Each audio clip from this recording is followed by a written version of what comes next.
잘하셨습니다. 잘하셨습니다. 잘하셨습니다. 어떤 견고한 진도 무너뜨리는 하나님의 능력, 어떤 견고한 진도 무너뜨리는 하나님의 능력. 그래서 견고한 진은 사람들이 알고 있는 지식적인 확신, 사상적인 확신, 이론적인 확신, 이 고린도 교회 안에 있었어요. 이걸 무너뜨리는 게 하나님의 능력이라는 거죠. 그런데 사도 바울을 괴롭히는 정말 큰 두 가지가 있었습니다. 첫 번째 사람이었어요. 바울이 사도성이 부족하다. 바울은 물질에 정직하지 않다. 바울은 영적인 지식이 없는 사람이다. 어떻게 알 수 있냐면 고린도서를 읽다 보면은 고린도서가 이렇게 나타내는 내용이 이 내용에 쓴 이유가 있는 거예요. 이걸 갖고 자꾸 부정하게 하니까 이걸 알려주는 거죠. 사람이 힘들게 했습니다. 그 다음에 물질이 힘들게 했어요. 이게 뭐냐면 사도 바울은 2장에 걸쳐서 지금 예루살렘 교회가 어려운데 지금 다른 교회 다 돕고 있는데 왜 너희는 이미 1년 전에 이렇게 돕는다고 얘기해 놓고서 왜 안 돕느냐. 심지어는 너희가 지금 내가 물질을 막 구하는 자로 나를 이렇게 폄하하고 거짓 교사들이 있었어요. 이제 그래서 사도 바울을 막 공격하는 거예요. 또 사도 바울은 힘든 겁니다. 왜냐하면 지금 하나님의 은혜를 따라서 고린도에 은혜를 끼치고 하나님의 영광을 나타내도록 인도하는데 이게 잘 그들에게 마음속에 와닿지 않고 다 마음을 닫아놓은 거예요. 그러니까 물질이 힘들게 했고 사람이 힘들게 했습니다. 근데 이거 살다 보면 이거 두 개 제일 힘든 거 아닙니까? 하나로 뭉치면 가장 힘든 거죠.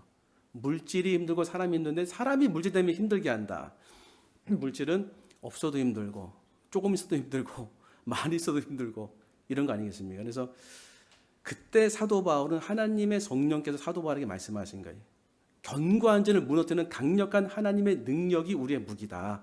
우리는 사람의 방법대로 싸우지 않는다. 그러니까 싸움이라는 거예요. 싸움. 신앙생활이 싸움의 모습이 있는 거죠. 근데 하나님의 능력의 무기가 있다는 거예요. 하나님의 능력의 무기. 그게 뭘까? 우리가 이걸 안다고 한다면 우리 역시도 이 두 가지가 힘들어요. 두 가지 동시에 있는 사람도 있고 한 가지가 또 뭐 어려운 사람이 있죠. 물질이 힘들게 하고 또 사람이 힘들게 하고 두 가지가 같이 모여가지고 나를 힘들게 하고 어떤 것으로 이걸 나갈 수 있는가, 이길 수 있는가.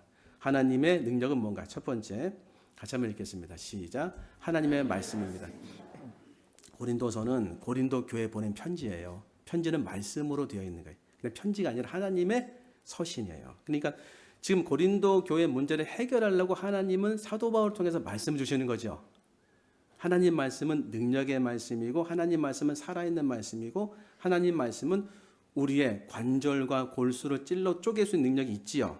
자, 그러니까 제일 어려울 때 하나님은 어떻게 우리를 인도하시냐면 말씀 앞으로 인도해요. 이 부분을 기억하셔야 돼요. 왜냐하면 힘들 때는요 정신이 혼미해집니다. 그 진이 다 빠져요. 밥을 먹어도 먹은 것 같지도 않고 잠을 자도 잔 것 같지도 않고 자체가 괴로운 거예요. 그러면 이걸 뭘로 회복하겠습니까? 뭐 영양가 높은 음식을 든다고 소용없습니다. 하나님 말씀을 영양식으로 삼아야 돼요. 하나님 말씀이 내 안에 기쁨이 되고 내 안에 빛이 되고 내 안에 깨달아지면요 이게 이제 우리를 살리는 거예요. 바울이 지금 이거 얘기하는 겁니다. 하나님의 능력은 곧 그분의 말씀이었다. 그래서 저희가 이제 좀 오랫동안 이제 잘 또 이렇게 보살펴뒀다고 저는 생각해요. 근데 그 강아지 두고 있었던 우리 강아지 어머니께서 또 나가셨습니다. 그래서 또 감사하기도 하고. 근데 그때 이런 생각이 드는 거예요. 아니 왜 감사 좀 하고 가시지 이왕이면. 감사 안 한 건 아니겠죠. 속으로 했을 거 아니에요. 제가 못 들어서 그렇지. 귀가 막혀가지고. 그래서 좀 아쉽다 하는데 속도 상한 거예요. 근데 그 주간에 하가다 말씀이 이거였어요. 잠언 14장 31절. 가난한 사람을 학대하는 자는 그를 지으신 이를 멸시하는 자요. 궁핍한 사람을 불쌍히 여기는 것은 주를 공경하는 자니라. 갑자기 말씀이 주 여기 있거든요. 하가다 말씀이. 야, 혹시 내가 학대한 건 없나? 내가 학대한 건 없나? 강아지 멍멍거릴 때 확 한번 때릴까 이렇게 옆에 그런 마음이 혹시 좀 들지 않았나? 줄 수 있는데 그냥 안 준 게 없나? 학대. 근데 이 학대는 하나님에 대해서 멸시하는 모습이라고 성경은 알려주고 있는 거예요. 근데 정신이 확 들더라고요. 그래서 더 이상 나쁜 말 하지 말아야 되겠다. 그 다음에 나쁘게 행동한 거 아니에요. 궁핍한 사람을 불쌍히 여긴 것은 주를 공경하는 사람이라고 딱 말씀 얘기하는데 마음이 와닿더라고요. 하나님을 공경하기가 힘든데 안 보여서 이렇게 되는구나. 그래서 생각이 조율되는 거예요. 어제 피아노 조율했습니다. 우리 생각은 뭘로 조율하겠습니까? 말씀으로 조율하는데 제일 흩어진 상태가 고통 중에 있을 때예요. 물질의 문제, 사람의 문제. 여기가 흩어져 있어요. 흩어져 있으면요, 멍해집니다. 멍해지기만 하면 감사하지요? 생각이 이상해지는 거예요. 이걸 잡아야 돼. 그래서 뭐라고 하냐면, 우리의 싸우는 무기는 육신에 속한 것이 아니요 오직 어떤 견고한 진도 무너뜨린 하나님의 능력이라. 모든 이론을 무너뜨리면, 요 무너뜨려낼 게 우리 안에도 있을 수도 있다니까요. 그래서 말씀을 붙잡도록 주님은 인도하신다. 그래서 여러분 힘들어도 이건 하셔야 돼. 성경을 펼쳐야 돼. 이렇게. 모르겠는데요? 아무거나 펼쳐보세요. 이렇게. 펼쳐보면 뭔가 나옵니다. 거기부터 읽으면 돼. 몰라도. 아니면 이런 예배에 와서 하나님 말씀을 들으면 한 가지라도 나에게 주시는 은혜의 말씀이 있어요. 그 은혜의 말씀을 내가 듣기 위해서 아니면 들으려고 하나님 보내신 겁니다. 그래서 하나님 말씀 능력이에요. 지난주 같은 경우에는 저희가 이제 읊조리는 방이 두 군데 있어요. 우리 여기 교회도 읊조리고 또 전국적으로 읊조리거든요. 거기에는 빌립보서 4장 19절 말씀으로 읊조렸어요. 나의 하나님이 그리스도 예수 안에서 영광 가운데 그 풍성한 대로 너희 모든 쓸 것을 채우시리다. 감사하지요? 근데 왜 아멘 안 하셨어요? 놓치셨죠? 저도 놓쳐요. 나의 하나님이라는 거예요. 물질이 없을 때. 그리스도 예수 안에서 예수님 믿는 나에게 영광 가운데 요게 이해가 안 됐어요. 저는요. 그 풍성한 대로 하나님 풍성하시죠. 너희 모든 쓸 것을 채우시리라. 근데 계속 이게 읊조리면 어떤 일이 벌어지냐면 성경을 통독하면 너무 좋은 거죠. 그런데 성경을 여러 개 읽다 보면 어떤 마음이 드냐면 한 개라도 제대로 한번 그 읽고 싶어요. 이렇게 한 말씀이면 그게 이제 한 말씀을 계속해서 읊조리면 그 은혜가 있더라고요. 계속 읊조리니까 그 구절과 단어가 의미하는 아니 하나님의 성령께서 그 구절과 단어를 통해서 주신 은혜가 있어요. 너희 모든 쓸 것을 채우시리라. 아, 내 원함도 있지만 쓸 것 채우시는구나. 때로는 이게 같기도 하지만 틀리기도 하죠. 내 원함은 300이에요. 쓸 거는 50밖에 없어요. 그때 우리는 또 어려움을 당하는 거죠. 나는 이렇게 다 갖고 싶은데 주님은 쓸 건 주신다는 거예요. 근데 제일 이제 그 이해가 안 되는 게 영광 중에 이게 뭘까? 나의 하나님이 그리스도 예수 안에서 영광 가운데 영광은 무슨 뜻일까 하는데 어떤 좀 그 제가 급하게 돈이 좀 필요한 적이 있었어요. 근데 한 분이 본인도 어려운데 그걸 공급해 주셨어요. 그 제가 이렇게 썼어요. 감동이 되더라고요. 본인도 힘든데 그 귀한 건데 조금 생겼다고 이런 은혜를 끼치신 거예요. 하나님이 그 예물을 받으시고 제가 생각하기에는 오늘 한 주간 읊조리 말씀 이거 아닙니까? 영광 가운데 하나님이 지금 우리 성도님을 향해서 영광을 받으시는 것 같습니다. 영광의 광채가 그냥 느껴지는 것 같습니다. 하나님의 기쁨이 나타나는 순간적으로 그렇게 깨달아지더라고요. 그래서 제가 감사했어요. 아, 하나님 말씀이 조금 모른다고 해서 놔둘 것이 아니라 계속 읊조리면 하나님이 그 모르는 말씀이 더 기쁨이 될 때가 되게 많아요. 아는 거는 알게 되지만. 그래서 생각이 주율되는, 아, 그래. 나도 누군가의 도움이 될 수 있고 하나님께 영광을 돌릴 수 있겠구나. 그리고 받았을 때는 감사하고 줄 때는 그냥 하나님만 바라보고 주자. 그런 마음에 정리가 되더라고요. 정리가. 그래서 말씀을 읽을 때 정신이 온전해집니다. 말씀 읽을 때 힘이 생기는 거예요. 그런데 이걸 못하도록 사단이 방해할 수 있어요. 아니에요. 읽으셔야 돼요. 한 구절이라도 읽어서 내 영양식을 삼으면 그게 하나님의 능력이 되는 겁니다. 할렐루야. 두 번째 메시지 같이 한번 읽겠습니다. 시작. 그리스도의 십자가입니다. 이거 뭐 다 아는 얘기 하는 거죠. 그렇지요? 근데 다 아는 얘기인데 그리스도 십자가가 뭡니까 도대체? 내가 십자가 진다고 하잖아요. 이런 얘기 많이 하거든요. 근데 십자가는 이거예요. 다른 사람을 살리려고 내가 희생하고 헌신하는 거예요. 예수님이 이렇게 하셨습니다. 나를 살리려고 예수님이 죽으신 거예요. 그러니까 큰 그림 보면은 누군가를 살리려고 내가 여러 가지를 헌신하는 거예요. 그렇게 하지 않을 수 있는데 이게 십자가입니다. 그러면 이제 느낌이 오시죠? 우리 가족 중에 누군가를 살리려고 내가 애를 쓰고 시간을 쓰고 물질을 쓰고 그게 십자가인 거예요. 그러면 사도 바울이 오늘 이런 얘기합니다. 지금 돈 때문에 힘들고 사람 때문에 힘들고 영적인 공격 때문에 힘든 바울에게 바울은 쉽게 해결할 수 있는 방법이 있어요. 쉽게 해결할 수 있는 방법. 그 방법을 아직 얘기 안 해요. 7절 보면은 같이 한번 읽어보겠습니다. 시작. 너희는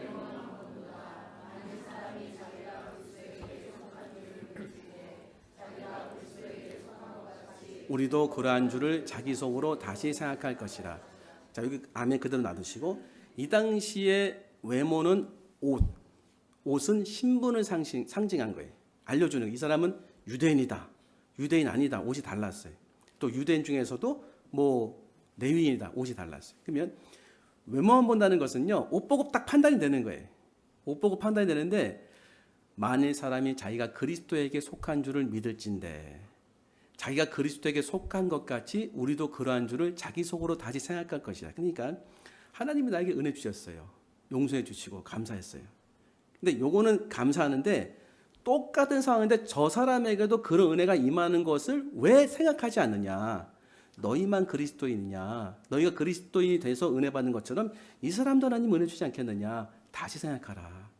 너희는 왜 너희 스스로 사도라고 얘기하면서 왜 사도인 나를 공격하고 비난하느냐.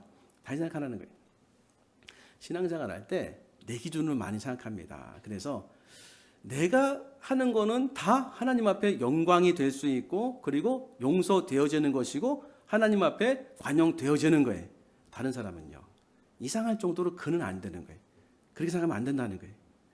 여기서 또 외모는 이런 겁니다. 외모는 그 사람이 갖고 있는 신분, 그 사람이 갖고 있는 학벌, 그 사람이 갖고 있는 여러 가지 가문적인 배경, 이걸 그 당시에는 봤다는 거예요. 지금도 있지 않습니까?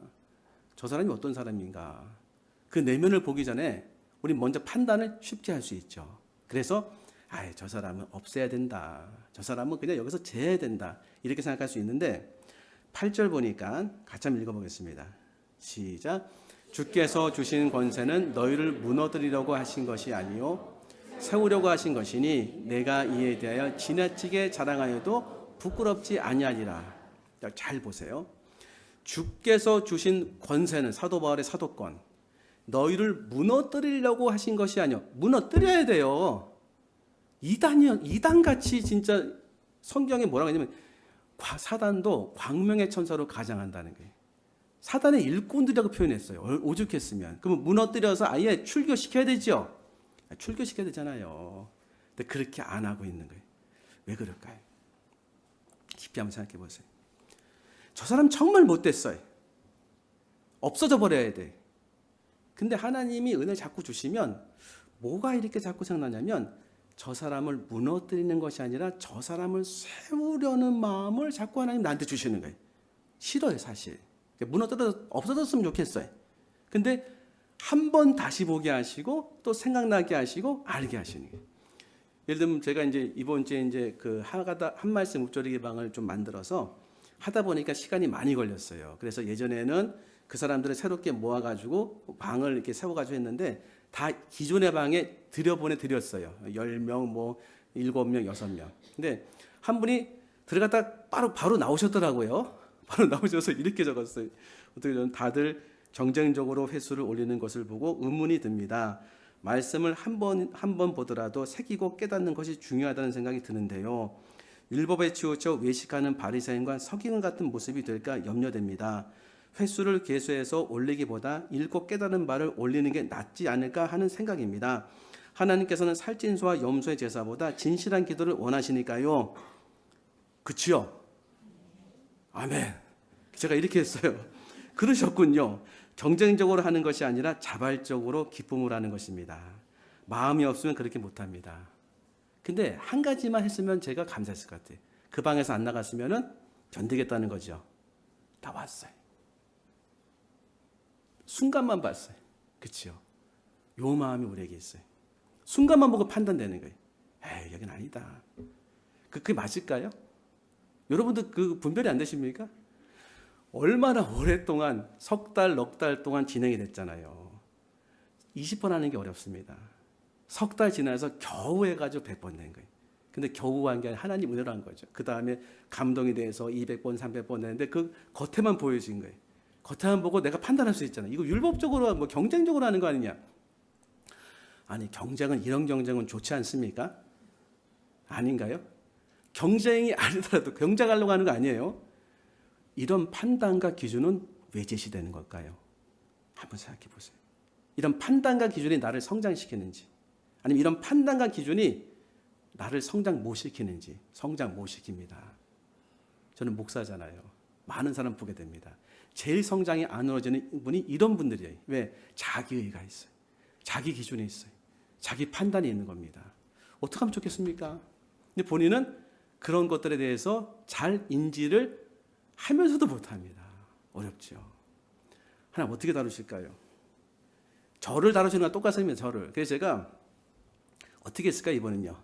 삭제. 할렐루야. 유튜브에는 희한한 기능이 있어요. 숨기기라는 기능이 있어가지고 본인은 모르고 다른 사람은 다 알아요. 없어졌어 그 사람은요. 본인은 몰라요. 그런 기능이 있어요. 악플을 다는 사람이 있기 때문에. 그렇게 많이 했어요 저는요. 왜냐하면 너무 이상한 글을 올리니까. 그렇게 할 수밖에 없는 사람이 있어요. 근데 이런 마음이 들더라고요. 다시 살리자. 여기 나와 있어 보니까. 뭐가 나왔냐면 주께서 주신 권세는 너희를 무너뜨리려고 하신 것이 아니요 세우려고 하신 것이니 내가 이에 대해 지나치게 자랑하여도 부끄럽지 아니하리라. 나는 지금 무너뜨리는 살이 있었구나. 사도 바울은 무너져 없어야 된다고 아무도 이렇게 누가 뭐라고 하지 않는 상황인데도 무너뜨리는 게 아니라 그를 세우려고 해. 지금 사도 바울 공격하는 사람들을 출교시켜 마땅한데. 제가 깜짝 놀랐어요 읽으면서. 이게 알아. 하나님께서 서기를 원하는, 그러니까 어떤 자리에 가야 은혜를 받는데 그 자리가 바로 이런 자리구나. 무너뜨리는 자리가 아니라 세우는 자리구나. 살리는 자리구나. 다른 말로 하면 이게 예수님의 십자가 이런 거예요. 그 사람 살리려고 예수님이 죽으신 거 아니에요. 그렇죠? 그러니까 남편 살리려고, 아내 살리려고, 이웃 살리려고 내가 헌신하고 희생하는 거죠. 그럼 나는 뭐 하면 된다? 힘들어도 그 사람을 살리는 거로 주님이 자꾸 감동을 주시는 거예요. 그 사람을 살려라. 그 사람을 세우라. 나를 회복시키는 거죠. 쉽진 않습니다. 그런데 용기를 내서 한번 이 마음을 받아들이면 하나님이 은혜를 주세요. 이 은혜가 있습니다. 이게 사도 바울이 얘기하는 하나님의 능력이라는 거예요. 맞습니다. 첫 번째 뭐다? 하나님 말씀. 두 번째 뭐다? 그리스도의 십자가의 사랑과 용서. 이거였어요. 사람 세우고자 하는 이 마음. 마지막 세 번째. 같이 한번 읽겠습니다. 시작. 약함으로 나아가는 것입니다. 사도 바울이 자기를 자랑하는 사람들이 너무 많아가지고 나도 자랑한다고 했어요. 근데 뭘 자랑하나 봤더니 사도 바울이 자랑한 거 고린도 후서 11장 24절 한번 읽어보겠습니다. 제가 24절 유대인들에게 40에서 하나 감암매를 5번 맞았으며 3번 태장으로 맞고 1번 돌로 맞고 일주야를 깊은 바다에서 지냈으며 그다음 26절 같이 한번 읽어보겠습니다. 시작. 여러 번 여행하면서 강의 위험과 강도의 위험과 동족의 위험과 이방인의 위험과 신의 위험과 광야의 위험과 바다의 위협과 거짓 형제 중에 위협을 당하고 이렇게 그냥 모든 위협하면 되는데 따로따로 쓴 건 따로따로 달랐던 거예요. 당해보니까. 그 다음에 27절이요. 시작. 또 수고하며 애쓰고 여러 번 자지 못하고 줄이며 목마르고 여러 번 굶고 춥고 헐벗었노라. 28절 시작.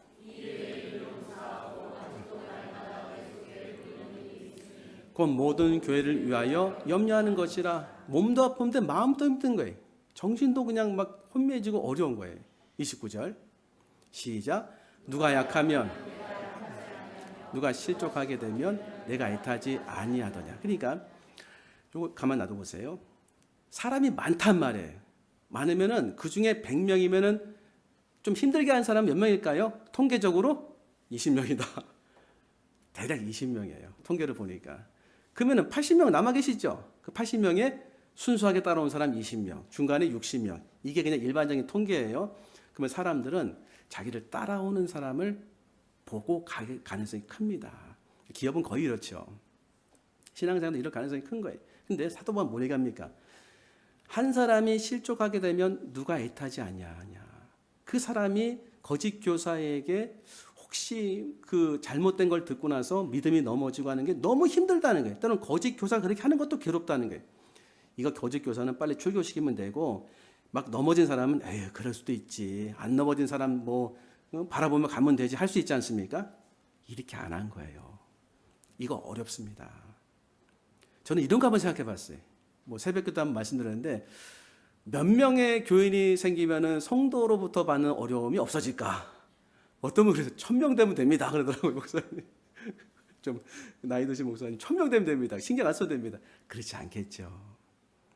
그런데 1000명이 됐든지 2000명이 됐든지 하나님이 주시는 은혜의 그 어떤 마음이 되면은요, 한 사람 때문에 힘들어요. 너무 신기해. 여러분은 아닙니다. 보면서 한다고 오해하지 마세요. 저쪽 아니에요. 이쪽 봐야 되겠다. 많은 사람이 은혜 주다 한 사람이 힘들면은 힘든 거예요. 왜? 이게 스승과 제자일 수 있지만은 이상한 게 아니죠. 자녀의 느낌 들어요. 내가 자녀의 느낌을 안 가졌는데 이상하게 자녀와 이렇게 기대는 거랑 똑같아. 한 사람의 자녀가 아프면은 아프잖아요, 다. 이런 마음이 든다니까요. 생각보다 여기서 이게 없었으면 좋겠어요. 이거 그냥 힘들게 한 사람은 힘들게 하고 그냥 잘한 사람 다른 데 데리고 가겠다. 근데 이게 없는 거예요, 지금 사도 바울은. 그래서 30절 보니까 이렇게 말합니다. 같이 읽겠습니다. 시작. 내가 부득불 자랑할진대 내가 약한 것을 자랑하리라. 약해진 거에 너무 많이 맞아서 말로 맞고 고난으로 맞고 그리고 사람 때문에 힘든 거로 되게 많이 맞은 거예요. 맞으면 약해지지요? 강해진다고요? 약해집니다. 사람도 나이 먹어서 약해지는 게 아니라 맞아서 약해지는 게 훨씬 많더라고요. 너무 많이 어려워진 거예요. 말도 못 하겠어요. 예전에 제가 목사님한테 한번 여쭤봤어요. 목사님 얘기하시는 게 항상 중립적인 얘기하시네요. 이유가 있습니다. 잘못 말하면 어려워지는 거예요. 그래서 자꾸 중립적으로 얘기하게 되고 어떤 회의에 가면 그런다는 거예요. 어려우니까. 여러 사람에게 고난을 당하지요. 그럼 힘들죠. 근데 신기할 정도로 신앙생활의 교훈과 신앙생활의 성장을 여러분 어디서 얻으셨어요? 만사형통할 때 그런 것도 별로 없지만 그럼 감사하고 기쁘죠. 찬양하고. 그런데 배움은 어려울 때 와요. 이게 너무 하나님한테 여쭤보고 싶어요. 하나님 잘 되기도 하고 배웠으면 좋겠어요. 근데 잘 될 때는 안 배우게 되고 안 될 때 자꾸 배우게 돼요. 고통을 당할 때 내가 어떻게 기도해야 되나 할 때 기도를 가르쳐 주시고 너무 사람 힘들게 할 때 주님 제가 어떻게 됩니까? 주님 어떻게 바라봐야 돼? 그때 주님 바라보는 거 가르쳐 주시고 이건 뭐 물질이나 뭐 사람이나 너무 난리가 나가지고 막 괴로워 죽겠습니다 할 때 예배를 통해서 하나님을 마음을 회복시켜 주시는 다 거기서 배우는 거예요. 사도 바울이 이렇게 자기의 고난 당한 것을 자랑하겠다는 거예요. 왜 그럴까요? 거기서 너무 많이 배운 거예요. 그래서 심지어는 고린도후서 12장 7절에 이렇게 말하고 있습니다. 같이 읽겠습니다. 시작. 여러 계시를 받은 것이 지극히 크므로 너무 자만하지 않게 하시려고 내 육체의 가시 곧 사탄의 사자를 주셨으니 이는 나를 쳐서 너무 자만하지 않게 하려 하심이라. 이거 읽으면 이런 마음이 들지요. 계시도 주지 마시고 고난도 주지 마세요. 편안하게 살고 싶습니다. 그렇죠? 근데 계시를 받은 것은 하나님의 선물이죠. 그걸 유지하게 하기 위해서 육체의 가시, 질병이나 어떤 사람은 사도 바울을 괴롭히는 사람은 육체의 가시라고 얘기했어요. 이게 생긴 거예요. 너무 힘들다는 거예요. 3번 주님 앞에 기도했다는 거예요. 그래서 8절 보니까 같이 읽겠습니다. 시작. 이것이 내게서 떠나가기 위하여 내가 3번 주께 간구했더니 요게 고난 중에 우리를 이끄신 하나님의 능력이에요. 그러니까 뭐냐면 고난은 고난만 절대 있지 않습니다. 확실합니다. 여러분이 당하는 고난을 하나님이 아실까요 모를까요? 완전히 아십니다. 그럼 빨리 생각하면 왜 은혜 안 주십니까? 주신다니까요. 방향을 잘못 잡아서 그래요. 왜? 거기서 가르치고 싶은 게 너무 많고 은혜 주고 싶은 게 너무 많은 거예요. 내 가질 걸 다 못 알아차니까. 그러니까 내가 할 수 있는 게 뭐냐면 다 모르지만 제가 하나님 목자로 삼고 어려움 가운데도 나를 인도하시는 분이 하나님인 걸 믿겠습니다 하면 다 배우게 되는 거예요. 진짜입니다. 하나님의 일하심이 안 보여도 일하심이 있다는 것을 내가 마음으로 믿도록 주의 성령은 자꾸 격려하세요. 그걸 믿기 시작할 때 눈이 확 열리는 거예요. 주께 3번 간구했더니 9절 같이 읽겠습니다. 시작. 나에게 이르시기를 내 은혜가 내게 족하도다. 이는 내 능력이 약한 데서 온전해짐이라 하신지라. 그러므로 도리어 크게 기뻐함으로 나의 여러 약한 것들에 대하여 자랑하니 이는 그리스도의 능력이 내게 머물게 하려 함이라. 아멘이죠. 내가 약해졌어요. 그럼 이렇게 생각할 수 있지 않습니까? 하나님 엄청 강해지고 나는 확 눌러버렸다. 그럴 수도 있겠죠. 사람은 그렇게 안 눌려지더라고요. 이상할 정도로 안 눌려져. 다시 소생해 이렇게 내 마음속에서. 하나님의 위대하심을 봐야 내가 스스로 굴복하더라고요. 누가 누른다고 눌러지는 게 아니에요. 보니까 내가 스스로 하나님의 영광을 봐야 눌러지는 거예요. 아, 이런 거구나. 그러니까 고난 가운데 하나님은 기도하게 하시고 피할 길을 열어주시고 은혜를 주시는 분인 거예요. 진짜입니다. 그래서 고난 당하는 것 때, 고난 당할 쯤에 피할 길을 여시지만 어떤 은혜 주시냐면 고난이 너무 싫어요. 너무 끔찍해. 근데 어쩔 수 없이 살아야 되니까 가는 거예요. 기도했어요. 거기서 이렇게 기도하니까 은혜 주시는구나 하고 좀 은혜를 받았어요. 또 왔어요. 미칠 지경인 거예요. 또 기도했어요. 은혜가 더 크네. 세 번째 왔어요. 이 정도 오면은 정신이 혼미해지는 것 같은데 혼미해지지 않아요. 아, 하나님 나와 함께 하시겠구나. 하나님 날 도와주시겠구나. 그런 믿음이 생기는. 왜? 성령님이 그 믿음을 주시려고 엄청나게 기도하시고 옆에서 계속 권면하십니다. 내 마음속에 하나님 바라보라. 그러면 그때 비로소 용기가 생겨요. 주님, 저 되게 무서운데, 되게 두려운데, 정말 지금 쩔쩔맨 상황인데 누구한테 하소연도 못 하겠는데 발만 동동 구르는데 저 주님만 믿어볼게요. 죄송합니다. 그냥 찍힐 때 찍히도록 믿어볼게요. 진짜예요. 근데 그걸 주님이 딱 붙잡으세요. 그렇게 믿어라. 그렇게 가는 거다 해서 믿음이 뭔지를 알게 하세요. 말씀 붙잡는 게 뭔지를 알게 하세요. 그리고 기도하는 법을 가르쳐 주세요. 그 다음에는요, 점점 달라져요. 그 다음에는 내가 사망의 음침한 골짜기를 다닐지라도 해를 두려워하지 않을 것은 주께서 나와 함께 하심이라. 주의 지팡이와 막대기가 나를 안위하시나이다. 주님, 제가 이제 주님 바라보며 나가겠습니다. 주의 말씀은 내 발의 등이요 내 길의 빛입니다. 이런 믿음이 생기는 거예요. 고난은 똑같아. 그런데 그 다음에 어떤 게 벌어지면 주님, 저는 약합니다. 주님은 위대하십니다. 영광이 나타났으니까. 주님은 놀라우신 분이십니다. 나를 어떤 환경에서도 나를 건질 수 있는 하나님이십니다. 믿음이 생기는 거예요. 그러면 그 다음서부터는 놀라운 일이 발생해요. 고난이 와도 그렇게 무섭진 않아요. 힘든 건 있어도. 그리고 소망이 생겨요. 이 가운데 하나님이 은혜를 주시겠구나. 피할 길을 여시겠구나. 살 길을 주시겠구나. 어제 신방하는데 우리 집사님 중에 한 분이 너무 귀한 말씀 하시더라고요. 병원에 요즘 어렵잖아요. 병원에 요즘 가기가 힘듭니다. 아프지 마셔야 돼요. 가봤자 이제 다시 올 수 있어요. 근데 명의를 만나야 되는데 명의를 만날 수 없는 상황인데 명의를 만날 수 있는 은혜를 받았어요. 근데 그 명의께서 그러시더라는 거예요. 아, 이번에 명의 맞구나. 아무리 어려운 병도 헤쳐나갈 길이 있습니다. 그런 비슷한 말씀 하시더라는 거예요. 힘이 되지요. 은혜가 되셨습니까? 아멘도 막 나오지요. 명의가 이게 명의가 확 신뢰가 오잖아요. 명의가. 예수님은 명의 위에 명의 아니시겠습니까? 명의를 다 가르치신 명의 똑같이 말씀하실 거예요. 내가 지금 당하는 그 모든 고난을 내가 다 알고 있다. 풀 수 있는 방법도 나에게 있다. 그 능력도 나한테 있다. 나를 의지하라. 나와 함께 동행하라. 내가 너에게 가장 좋은 것을 가르치겠다. 하지 않으실까요? 하십니다. 그 다음서부터는 이렇게 돼. 사도 바울처럼. 사도 바울이 뭐라고 했냐면 고린도후서 12장 10절에 그러므로 내가 그리스도를 위하여 약한 것들과 능력과 궁핍과 박해와 곤고를 기뻐하노니 이는 내가 약한 그때 강함이라. 주님, 저 약해졌습니다. 근데 기쁩니다. 왜? 이 순간에도 주님 분명히 뭔가를 알려주실 것입니다. 저를 인도하시는 분은 지금까지 하나님이십니다. 어쩌다 이런 생각이 들어요. 모든 것 주님이 다 아시죠?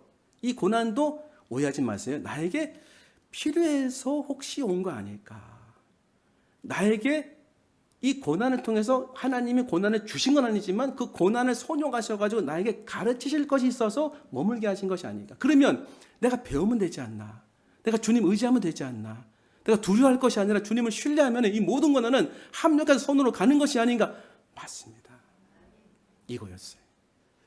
사도 바울이 얘기하는 모든 진을 무너뜨리는 하나님의 능력은 이거였어요. 하나님 의지하는 거. 하나님을 신뢰하는 거. 믿음으로 사는 거. 그리고 하나님 앞에 나가서 말씀 붙잡고 사는 거. 그리스도의 십자가를 바라보면서 사람들을 살리는 마음을 품는 거. 이때 다 살아나는 거예요.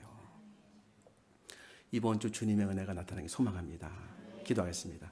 하나님 감사합니다. 주신 말씀 가슴에 품고 모든 높아진 이론과 진들을 무너뜨리는 하나님의 능력이 한 주간 뒤자연교회 임하는 은혜의 날 되게 하여 주시옵소서. 감사하며 예수님 이름으로 기도합나이다. 아멘.